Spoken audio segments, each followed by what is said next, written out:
Hey everyone, in this video I will show you how you can change your Facebook profile password after Facebook new update. So for that, just open your Facebook account and click on your profile. Once you are on your profile, at the top right side, just click on this gear option called setting option. When you click on this, simply click on see more in account center. Just simply click on your profile and you can see the option called account settings, password and security.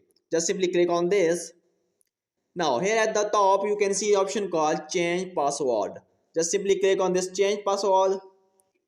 Now select your profile, your Facebook profile, and now here you can see the option called change password.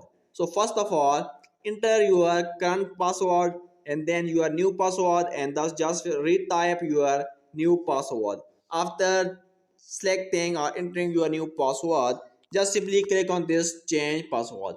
When you click on this, it will ask you to enter your old password and your new password will be set. So this is the way you can change your Facebook password after Facebook new update.